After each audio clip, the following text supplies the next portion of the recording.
వాళ్ళారా, మీ అందరికీ యేసుక్రీస్తు వారి నామంలో నా వందనాలు. అదేవిధంగా ఈరోజు మరొక వచనాన్ని మనం ఈరోజు ధ్యానం చేద్దాం. మత్తయి గారు రాసిన సువార్త 5వ అధ్యాయం 8వ వచనం. మత్తయి గారు రాసిన సువార్త 5వ అధ్యాయం 8వ వచనం. హృదయ శుద్ధి గలవారు ధన్యులు, వారు దేవుణ్ణి చూచెదరు. ఈడ మనం చూడగలిగితే హృదయ శుద్ధి గలవారు ధన్యులు, వారు దేవుణ్ణి చూచెదరు అనేసి మాట్లాడుతున్నాడు. హృదయ శుద్ధి ఉంటే నిజంగానే దేవుణ్ణి చూస్తామా? అసలు హృదయ శుద్ధి ఉండడం అంటే ఎలా ఉంటుంది? హృదయం శుద్ధి అన్న దాని గురించి మనం ఈరోజు మాట్లాడుకుందాం. హృదయ శుద్ధి అంటే హృదయాన్ని పరిశుద్ధంగా ఉంచుకోవడం. శుద్ధి అనగానే మాకందరికీ ఆలోచన తట్టేది శరీరాన్ని శుభ్రంగా ఉంచుకోవడం, శరీరాన్ని శుభ్రపరచుకోవడం, అదే మాకు గుర్తొచ్చేది. మరి ఇంకా దేవుడు ఏ కోణంలో దేవుడు దీన్ని మాట్లాడుతున్నాడో మనం ఆలోచించుకోగలిగితే, హృదయ శుద్ధి గలవారు ధన్యులు, వారు దేవుణ్ణి చూచెదరు అన్న విషయాన్ని మనం ఈరోజు ఆలోచిద్దాం. హృదయ శుద్ధి గలవారు ధన్యులు, వారు దేవుణ్ణి చూచెదరు అంటే హృదయ శుద్ధి ఉంటే నిజంగానే దేవుణ్ణి చూస్తారా? అసలు దేవుణ్ణి చూడడం అంటే ఎలా చూడగలం? నిర్గమకాండంలో అంటాడు, ఏ నరుడునో దేవుడు ఒక మాట అంటాడు, ఏ నరుడునో నా స్వరము వినలేడు, నా స్వరూపము చూడలేడు అనేసి. మరి ఇంకా హృదయ శుద్ధి ఉంటే నిజంగానే దేవుణ్ణి చూస్తామా మేము? అసలు ఆ వచనం పట్ల ఉన్న ఆలోచనని, ఆ వచనం పట్ల ఉన్న ఆంతర్యాన్ని మనం ఆలోచించగలిగితే, ప్రేమ దేవుని వల్లారా, హృదయ శుద్ధి అంటే ఏదో కాదు. ప్రేమ దేవుని వల్లారా, హృదయాన్ని పరిశుద్ధంగా ఉంచుకోవాలి.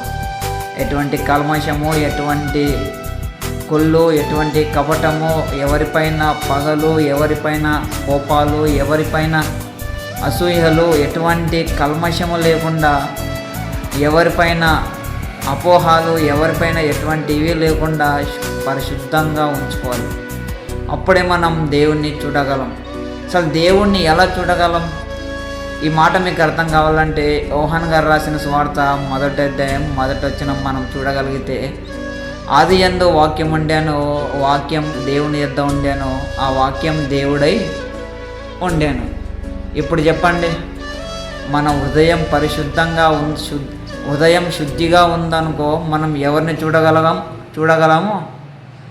దేవుణ్ణి చూడగలం. ఎలా చూడగలం?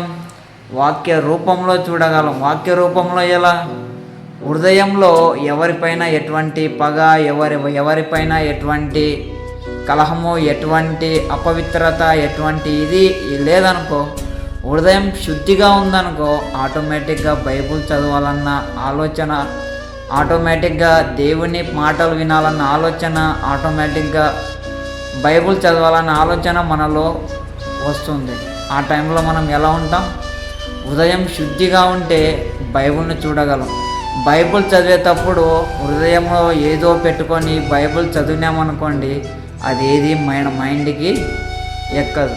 అదేదో హృదయాన్ని పరిశుద్ధంగా ఉంచుకొని బైబుల్ చదివినామనుకోండి, ఆటోమేటిక్గా దేవుడు మాతో మాట్లాడతాడు. దేవుణ్ణి మనం చూసిన వారం అవుతాం. ఇదే కదా ప్రేమైన దేవుని వల్లరా. మరి ఇంకా హృదయాన్ని శుద్ధిగా ఉంటేనే మనం బైబుల్ ఎద్దోకి రాగలం. ముందుగా అది కుటుంబాల కలహాలు, కుటుంబాల సమస్యలు అవన్నీ పెట్టుకొని పరిశుద్ధంగా బైబుల్ దగ్గరికి రావాలన్నా కానీ ఎవరికి మనసు రాదు. ఎందుకంటే హృదయంలో అన్నీ నిండిపోయినాయి కనుక అవన్నీ తీసేస్తేనే హృదయం ఖాళీగా అయిపోతుంది, పరిశుద్ధంగా ఉంటుంది. అప్పుడు దేవుని వాక్యం, దేవుని గ్రంథం చదవాలన్న ఉద్దేశం మాకు కలుగుతుంది. కనుక హృదయ శుద్ధి గల వారు ధన్యులు, వారు బైబుల్ని చదివేదారు. హృదయం శుద్ధిగా ఉందనుకో, నువ్వు ఆటోమేటిక్గా బైబుల్ చదువుతావు. బైబుల్ దేవుడు నాతో మాట్లాడతాడు. ఈ నా మాటలు ముగిస్తున్నాను.